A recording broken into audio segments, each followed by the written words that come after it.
जी बेटा, नेक्स्ट हमारे पास क्या है, सॉइल की कंडीशंस है। हम कहते हैं बारिशें कम होने की वजह से और इवेपोरेशन ज़्यादा होने की वजह से सॉइल के अंदर मॉइस्चर बहुत लिमिटेड होती है, यानी बहुत थोड़ी मॉइस्चर होगी। हमें अगर हम इस सॉइल की लेयर को देखें तो जो अपर लेयर है जिसको हम लैंड कॉल करते हैं, सिर्फ उसी में हमें कुछ मॉइस्चर मिलेगी।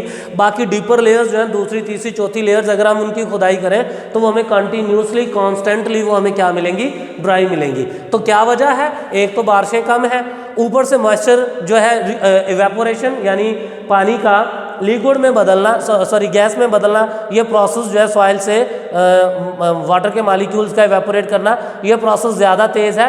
तो कम बारिश होने की वजह से, इवेपोरेशन ज़्यादा होने की वजह से मॉइस्चर कम है, सिर्फ अपर लेयर क्या होगी, मॉइस्ट होगी, बाकी डीपर लेयर जो है वो कॉन्स्टेंटली हमें क्या मिलेंगी, ड्राई मिलेंगी। अब बेटा कॉन्स्टेंटली ड्राई होने की वजह से सॉइल के ऊपर एक हार्ड पैन जनरेट हो जाता है, जिसकी वजह से सॉइल क्या बन जाती है, इम्परमिएबल बन जाती है। और ग्रासलैंड इकोसिस्टम का एक और करैक्टर जो माइंड में रखना है, इसके अंदर पाए जाने वाली जो सॉइल है उसमें सलिनिटी बहुत ज़्यादा होती है। सलिनिटी मीन नमकियात की कंसंट्रेशन बहुत ज़्यादा होती है। देन बेटा हमारे पास आ जाती है एनिमल लाइफ। अगर हम एनिमल लाइफ की बात करें तो हम कहते हैं invertebrates like grasshopper are very numerous and they compete with the herbivores for plant foliage। यानी इसमें इनवर्टिब्रेट्स भी हैं, वर्टिब्रेट्स भी हैं। वर्टिब्रेट्स में हर्बीवोर्स हैं जिन्होंने पौधे वगैरह खाने हैं। तो कहता है कि ग्रासलैंड इकोसिस्टम में इनवर्टिब्रेट्स जैसे कि ग्रासहॉपर्स हैं, इनकी तादाद इतनी ज़्यादा होती है कि ये फूड के लिए या प्लांट फोलिएज के लिए, दरख्तों के पत्ते खाने के लिए किन का मुकाबला करते हैं, हर्बीवोर्स का मुकाबला करते हैं। पहली चीज़। दूसरी, अगर हम इनमें प्रीडेटर्स देखें तो रेप्टाइल्स मौजूद है, एम्फीबियंस मौजूद है, मैमल्स मौजूद है। जैसे कि बेटा लिजर्ड्स भी इस इकोसिस्टम में बहुत ज़्यादा पाई जाती है, टोड भी बहुत ज़्यादा होती है। टोड क्या है, फ्रॉग होता है, एक टोड होता है। हम कहते हैं दोनों एम्फीबियन जो क्लास है उससे बिलोंग करते हैं। और टर्टल्स, कछुए वगैरह इसके अंदर बहुत ज़्यादा है। और अगर हम इस इकोसिस्टम में देखें तो फॉक्सेस, लोमड़ी की तादाद बहुत ज़्यादा होगी।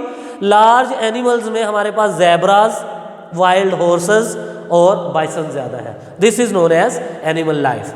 अब दूसरी चीज़, डीकम्पोजर्स आ जाते हैं जिन्होंने डीकम्पोजिशन करनी है। फॉर एग्जाम्पल पौधे मर रहे हैं या एनिमल मर रहे हैं तो उनकी डीकम्पोजिशन के लिए कौन से ऑर्गेनिजम्स हैं, बैक्टीरिया है, एक्टिनोमाइसीड्स है, फंजाई है। और फंजाई में ज़्यादातर मोल्ड्स यानी फफूंदियाँ होंगी, यीस्ट होगी, मशरूम होगी और ब्रैकेट फंजाई होगी।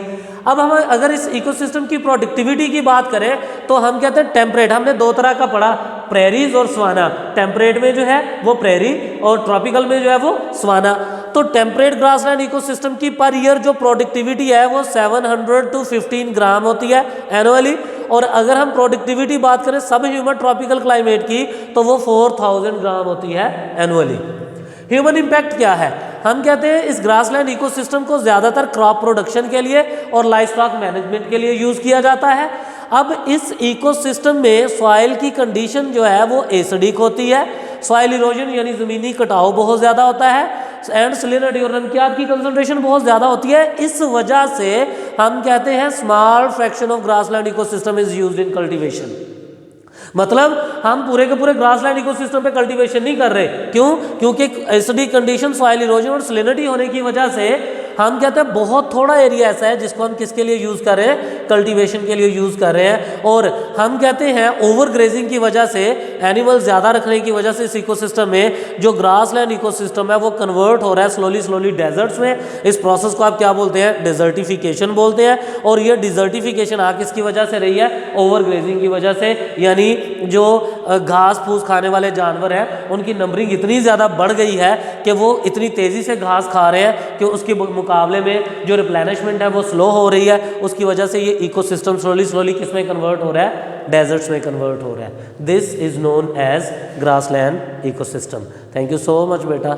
अल्लाह हाफिज़। किसी भी किस्म का कोई क्वेश्चन है तो हम इंशाल्लाह व्हाट्सएप पे डिस्कस करेंगे। अल्लाह हाफिज़।